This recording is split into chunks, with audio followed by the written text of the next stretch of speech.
This week on The Gadget Show, Jason ages 40 years in just a few minutes. No way! Why? To find out just how difficult modern technology is to use when you're an old bloke. John mixes with hippies and tests multimedia phones at the rather strange Soulfest. And Suzi tests the least elegant water gadget we've ever found. Stick around to see what happened when Ms. Perry met the rather clever, yet rather peculiar pumper bike.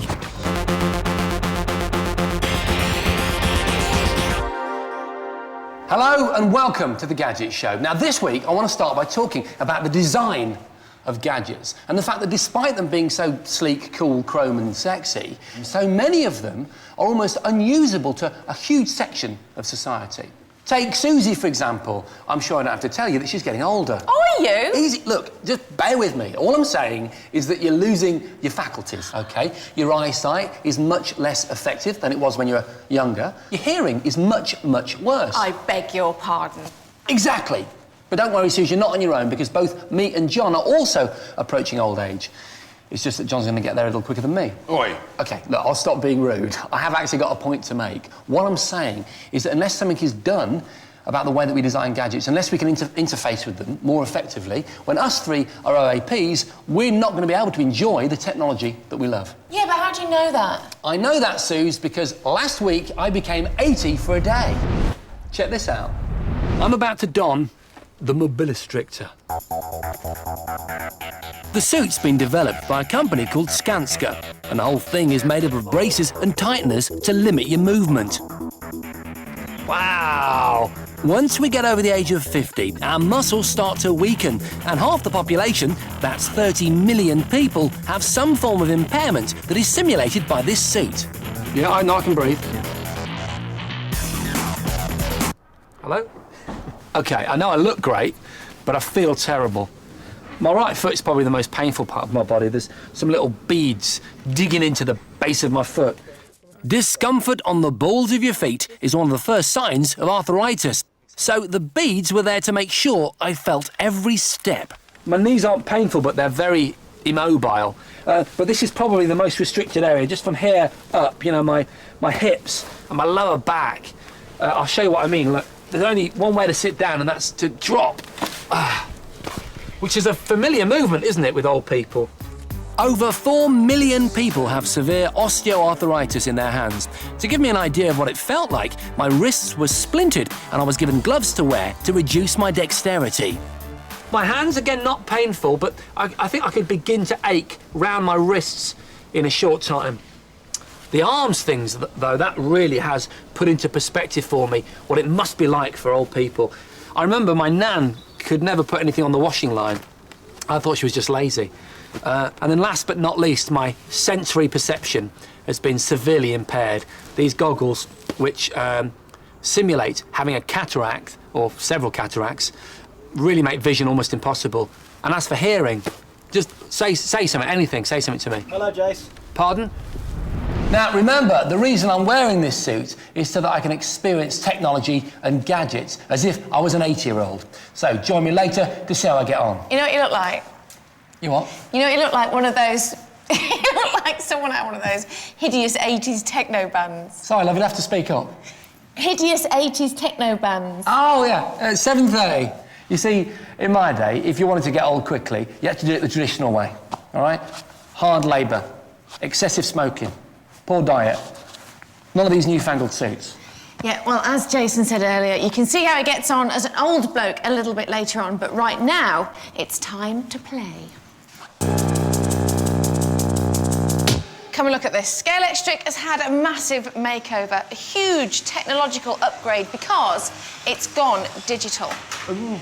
Now, all right, old bloke, come and join in. Come on.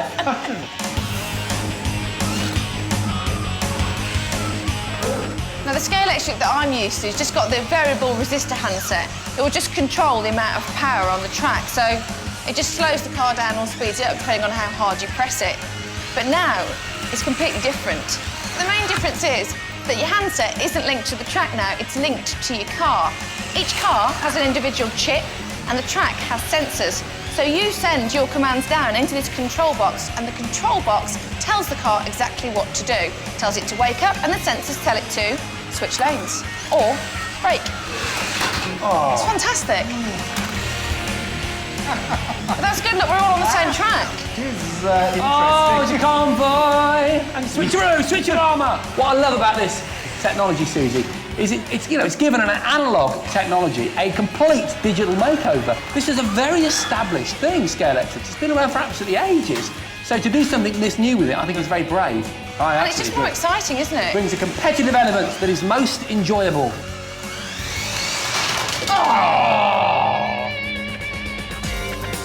It's time for a break now, after which John hangs out with the hippies at the Solfest, where he tests some of the latest multimedia phones. Jason exposes his hometown to road rage, Out of the way! pensioner style, and I test the waterborne gadget that's powered by pumping. Attractive, hey? You may remember that earlier in this series of the Gadget Show, we showed you this. It's a new phone from LG, the KG920. And what's remarkable about it is that it's the first phone on the British market with a 5-megapixel camera.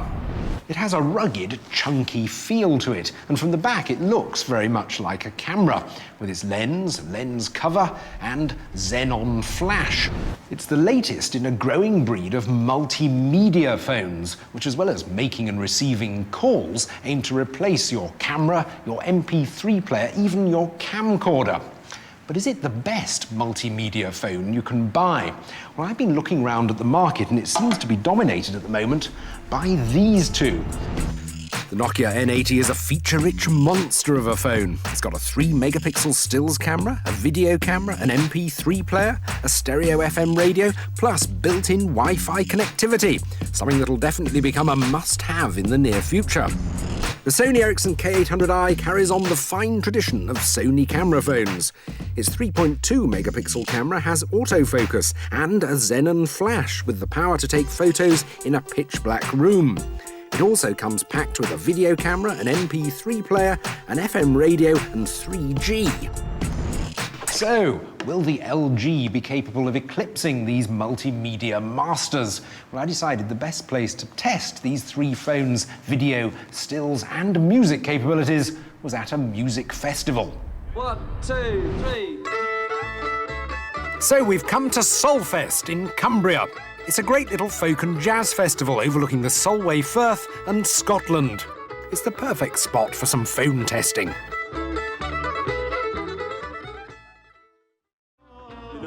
As this is a music festival, I wanted to experience some music, and watching a folk covers band gave me a great opportunity to compare and contrast how good the phones are at recording video. Well, the Sony immediately puts itself out of the running with its feeble resolution, giving a very grainy picture. It's just not good enough for any usable footage. As for the LG, well, the colours are a bit 1970s at times, and the update while panning and zooming is a little jerky and hard to watch. Its dodgy microphone also let it down. Just listen.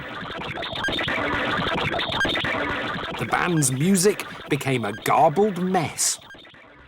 So it's the Nokia that wins this round by being, well, the complete package. It has the smoothest motion of the three, the best video quality, and nice full audio.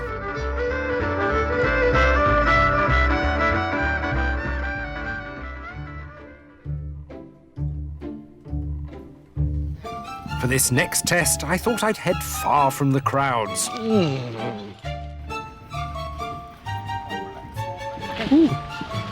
I'm feeling quite relaxed already, but I couldn't resist trying some Reiki, a Japanese relaxation system that helps the body heal itself by harnessing the energy that's all around us. It's an excellent opportunity to listen to the quality of the phone's built-in MP3 players.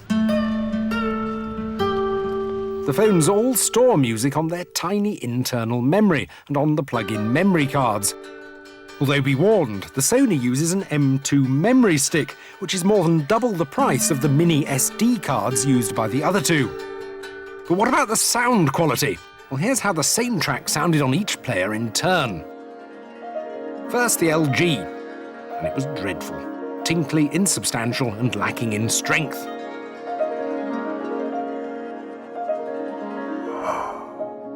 The Sony just feels bland and somewhat hollow, like listening underwater.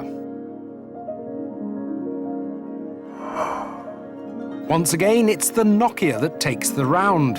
It has a much fuller and richer sound, which works especially well with the 3.5mm adapter and some decent headphones. If you get a big enough memory card, this could even be a potential iPod replacement.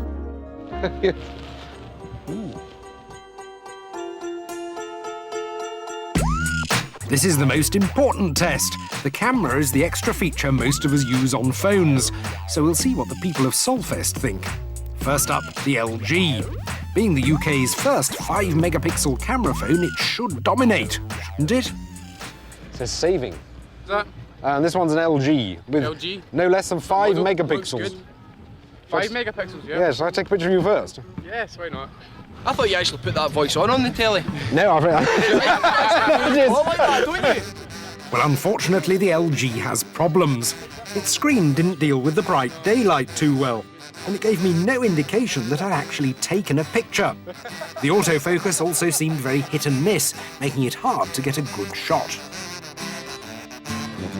If I want to do a close-up, I have to go into a menu, select it slowly, and it registers slowly.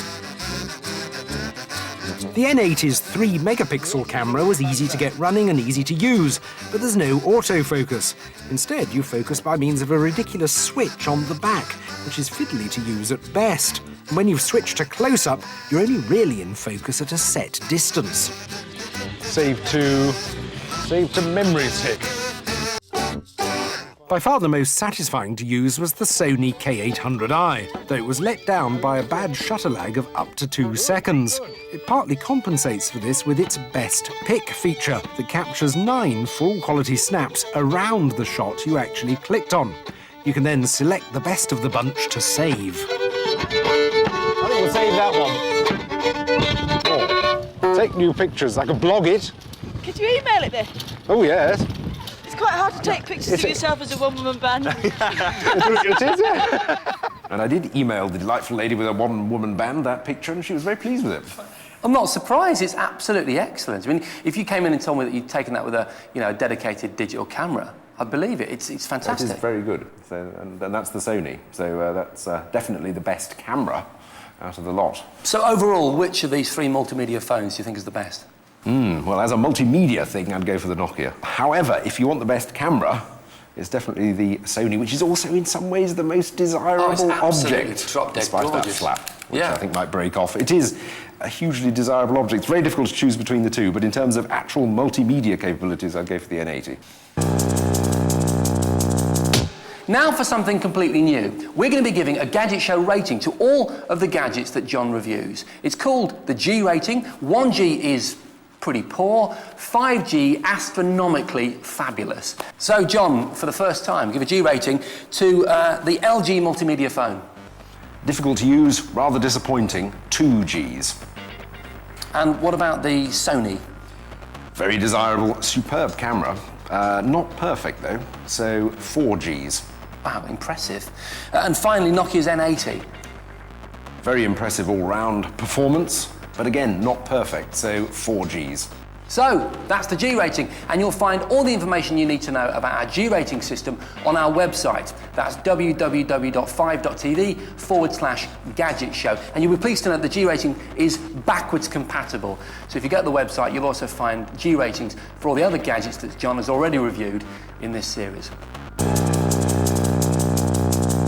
And while we're on the subject of digital photography, online photo service Snapmania have come up with something called the Tourist Remover. The idea is that if you find your subject cluttered up by unwanted tourists or other interfering objects, you take up to 10 pictures of it, preferably keeping the framing and the exposure the same, upload them to the site, and they'll get rid of all the extraneous detail and leave you with the perfect picture automatically. Costs nothing, and it sounds pretty good. The only trouble is I didn't find it work terribly well. Here's a picture of our office local. Even though I sent 10 pictures up to the site, It's left lots of sort of ghostly images of the traffic in front of it, and also given it a very sort of ragged edge. Horrible. Frankly, I'd been better off waiting for a gap in the traffic. Right, it's time to return to my day as an old bloke. Now remember, this suit is designed to restrict my movements and to impair my senses, so I feel exactly like a 70 or 80-year-old. The idea of being trussed up like this is to see what technology and gadgets feel like for the elderly. And the problem started before I even left my house. The TV is our most popular gadget. But a recent study suggested that it's getting so complicated just to switch it on and change the channels that 2 million people in this country struggle to use it. 2 million people. Finding it hard to touch the keys with these gloves on. And it's fascinating. I mean, if I raise my head like that, I can see the screen, but it is not in focus. Not even slightly. There are now so many buttons crammed onto your TV remote control and such a huge number of different channels to choose from that even if you've got 20/20 vision and full flexibility, it can be baffling. With my swollen joints and blurred eyesight, it becomes a nightmare just to switch on and find the program I want. I can't read the programs. Emmerdale Farm, that's not on 5. That's because it's not Emmerdale Farm. I just think it is, because it's got the right amount of letters. Something. Okay. All right, I'll record that. Where's the record button? There we go. I've done it, but I've no idea what I've set to record. I think I fancy a spot of video gaming. Gamers tend to use their joypads for hours on end, so to help prevent them getting severe RSI, the controllers are designed ergonomically.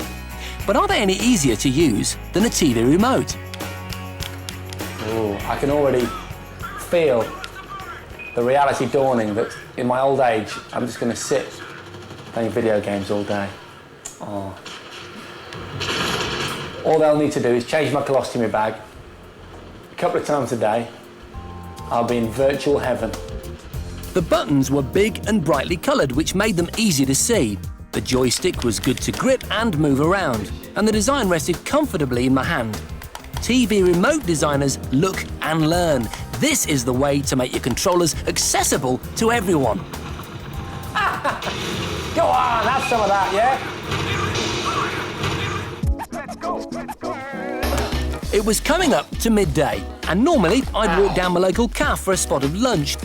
Now, I'm not a patient guy, and I've got to tell you that packing up my gadgets was very frustrating. Check this bad boy out. 24 volts of sheer riding pleasure. Move aside. Old man coming through. Hey, baby. Your irresistible. Get away! I couldn't resist a spot of road rage, pensioner style. With a top speed of 8 miles an hour, the mobility cart was legal on the highway, which meant I was fully within my rights to hold up the traffic.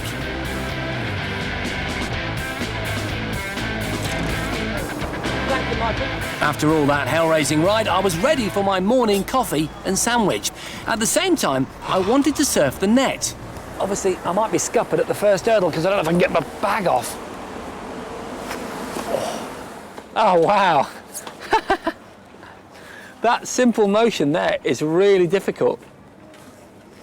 That clasp is not designed for someone of my age. The Sony Veo is a best-selling design classic, but it's not exactly old-age friendly. I mean, my accuracy with these keys is very dodgy. It's interesting that 9 million people right now in the UK suffer from arthritis. And this type of movement is going to be very difficult for them. I was misspelling everything and going round in circles without even getting to the site I wanted. Nice big enter button. They got that right. I've got to be honest, I can already see the problem with a standard mouse arrangement on a laptop. I mean, it's useless. Now, I didn't have Accessibility Wizard on in Windows XP, but nevertheless, all touchpads need accurate single strokes to work. Even with my gloves off, the splints around my wrists stop me using my mouse properly. But that's got to change. The buttons are too small. The on button's no good. Is that my phone? God, you know what? I can hardly hear it. Whether I can answer it or not is another question. Options, answer. No, I just disconnected. Look, I just disconnected the phone. Oh, man, how frustrating. I find this absolutely terrifying that we're all going to end up in this situation. I know. But we are, aren't we? We pretend we're not going to get old, but we are getting old. I mean, I've got this on, this contraption from Cambridge University. It looks like I've got a serious arthritis in my elbow. Really, really I stiff. actually think it looks cool, though. You look sort of half robot. Bionic. But that's not really the point, is it? No, not really. But it's very difficult, and I don't like it, quite frankly. I've got a similar one also from Cambridge University to simulate the effects of arthritis on your hand, and I find I've been using this phone, well, trying to use this phone for a few minutes, and it's virtually impossible. It gets even worse if you put the visual impairment glasses on. This one gives you a slight sort of restriction of peripheral vision, lack of sharpness, and with that, I just can't use the phone at all. Presumably all this kind of kit is helping them to develop products that will be good in the future. Suzi, it is, and I actually get my hands on some later on in the programme, so don't miss that. Right now, though, it's time for the critical list, for which I think it's probably a good idea if we get out of all this get-up. Every week on the critical list, we take a look at what's latest and what's best in a particular area of gadgetry. And this week, we're looking at speakers. And gentlemen, if I may, I'd like to go first, because may I introduce you to the Nimzy Vibro Blaster. It's very small. So it's very small, weighs 500 grams. Have a listen to this. Tell me what you think. Not much. Rubbish. No, it's not rubbish yet, because you've got to put it on a flat surface and then it turns it into a speaker.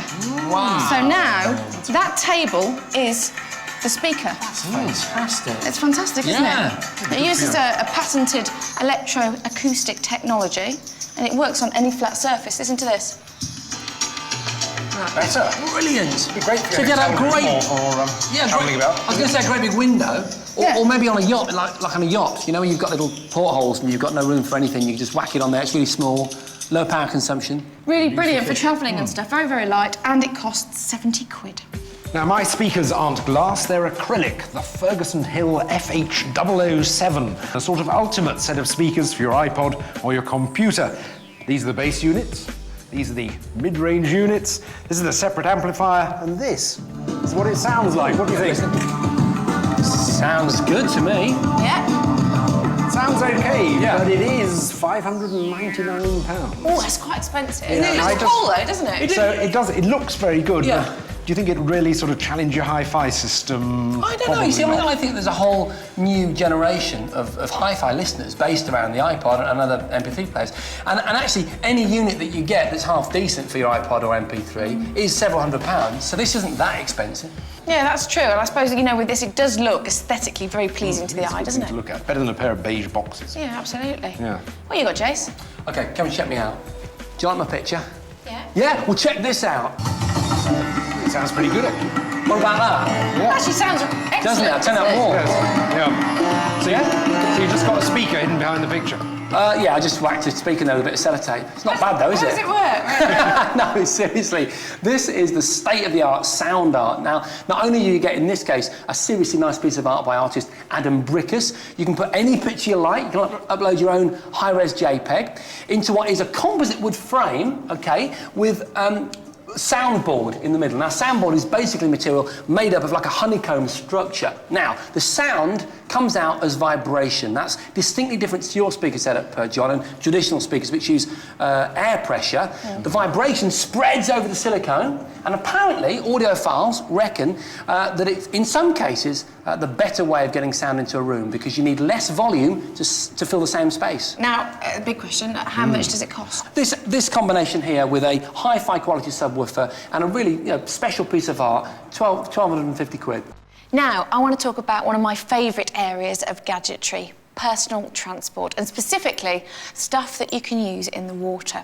Over the years, there's been many successes, like the jet ski. However, for every success story, there seems to have been plenty of failures. Take a look at these. There was the idea that if you screwed a few bits of metal between your legs, swimming would be so much easier. Then there was the water scooter. Just lower the paddles and you can float to work. There's no talk about mass production just yet because it's still a voyage of discovery. And funnily enough, they never took off. To use this one, you would have had to have been fearless. The outboard mancraft had a propeller that you stuck a little too close to your bottom for my liking. Under test conditions, it survived 6-foot waves. Could be a boon with channel swimmers. Now, I'm always on the lookout for the next big thing that's going to replace the more traditional aquatic propulsion technique that we call swimming.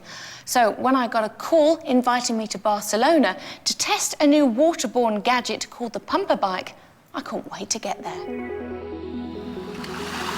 Our test location had calm, sheltered bays which were perfect for testing a water gadget. It was early morning, and the first thing we had to do was get everything ready for action. The pumper bike arrived in a black holdall and weighed in at 14 kilograms.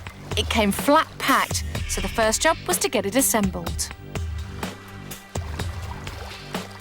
As it took shape, it began to look like a real-world equivalent of a Star Wars speeder bike, and apparently it has a potential top speed of 20 miles an hour in the water. I was quite excited about having a go, and I had a pumper bike expert, Mark, on hand to give me one-to-one tuition. Straighten your arms. As the front wing hits the water, push as hard as you can, keep your back straight and bounce, and just go in that general direction. Okay, on 3. 1, 2, 3, let's go. That's it, keep it up, keep it up, keep it up, keep it up. Well, the bike may have looked cool, but I'm not sure if I did riding it. Bounce, bounce, bounce, bounce. Oh, God, it's flickering. I'm not sure that I look that great. And actually, there's your first problem. You've got to bring it back in because you can't climb back onto it in the water.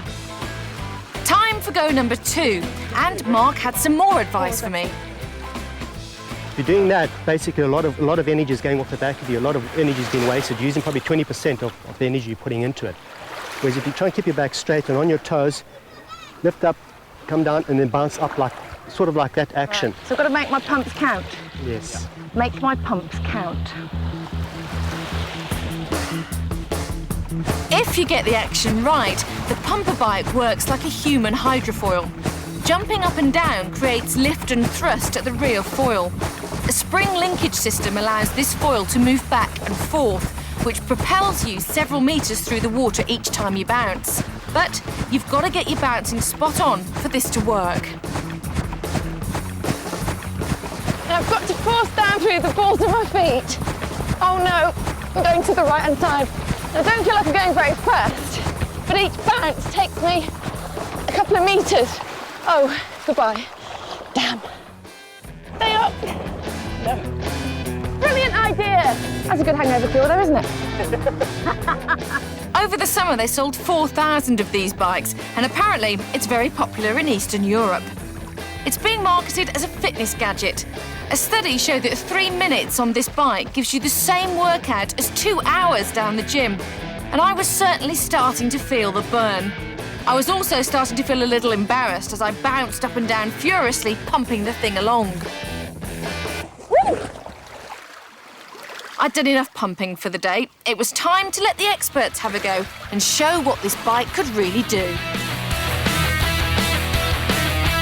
They could certainly make it go faster, and one guy even managed to ride it backwards. But even these experienced pumpers still seem to fall off. A lot. I've got to tell you, seriously, when I saw Suzi pumping that little pumper-dumper bike, I thought, oh, please let me have a go, because I too want to look that ridiculous. Yeah, but I told him we didn't actually need the pumper bike to look ridiculous. So I said, yeah, OK, good point. I'd still like a go, though. So I got the guys to bring the pumper bike up to the studio. We set it up earlier outside by the pond, and he did have a go. And how did he look? Ridiculous. But you've still got to watch it after the break. Now, if you've ever wondered why your granny can't use mobile phones like this one, it's simple. They're just not designed for her. This week, Jace has fast-forwarded a few decades by wearing an old suit, and what he's discovered so far is that he's finding it difficult to use his gadgets. OK, I think what we're talking about here is the fact that designers are very often young people, and they're designed for early adopters who are also young people. So you've got this whole young design community designing primarily for young people. But there must be gadgets out there that can be used by young and old people, and Jason spent the last part of his day as an old bloke trying to find things that he could use. When you're my virtual age, technology that lowers the suspension on buses seems like the coolest thing ever.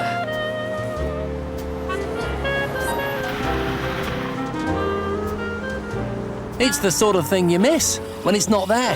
Thanks, driver. Bye. Oh, my back. Oh. But most things don't seem to be designed for people with my problems, so it takes a bit of searching before I find a shop with any suitable gadgets. I've got to be honest with you now, I'm getting a bit teed off with all this. I know it looks like a good laugh, but I feel like I've got my head in a goldfish bowl. I can't hear anything properly. I'm boiling hot. My back hurts, my hips hurt, my right foot's killing me. My wrists are hurting because I'm putting so much pressure on this blooming Zimmer frame. I'm a little bit fed up. And now they brought me here to my virtual office, as if that's going to cheer me up. I mean, look at that. Granted, the keys are easier to use than my laptop, but look at it. It's ridiculous. It's like something a child would use. I think you need to scrap that and go back to the drawing board and come up with something, but you know, something truly original, some totally new way of interfacing with the computer. You can get a big mouse for your PC, a big button remote control, and a phone that has picture dialing. But look at it though, it's awful. It seems to me that if you want stuff that works, you know, over the age of 65, you've got to live in a design ghetto. Some exceptions that haven't been tarred with the ugly brush are this easy-to-use Star Trek-style pen and Sky's new remote control, which has raised buttons with better contrast and an easy grip handle. Both of them look really cool.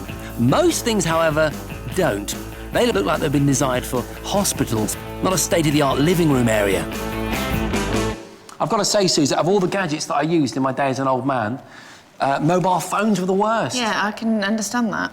But there is a lot of research being done into this. In fact, I was sent this by Vodafone, who heard about what I was doing. But this isn't a phone that you're going to find on the market, OK? They told me I must say that. What it is, though, is a working software prototype. I don't know if you can see there. What they've done, quite simply, is they've got rid of the D-pad, you know, the directional pad in the middle, and your menu is just a series of numbers. So you want to make a phone call, you go to contacts, all your contacts are numbered. Contact 13 is, you know, your friend. You click it, it makes a call. So you haven't got like the 2 or the 3-step scrolling down menu, it's just a 1 step each time. Yeah, when you think about it, you've probably pressed some button or some directional pad of some sort about 6 or 7 times by the time you actually make a call. Because the only thing and you showed it quite well in that film, why, when you get older and you use gadgets, have you got to go and use really, really ugly gadgets? I mean, you know, my mum's in her 60s, she wouldn't want to use an ugly phone. That's beautiful.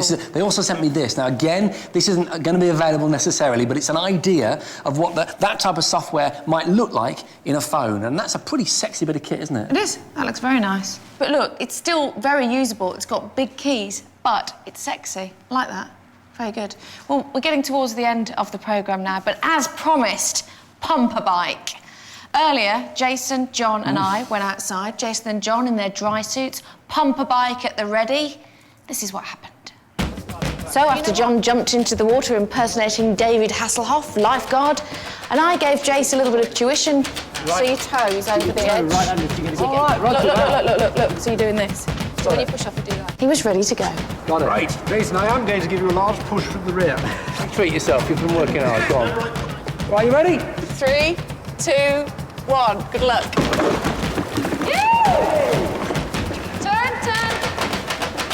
Turn.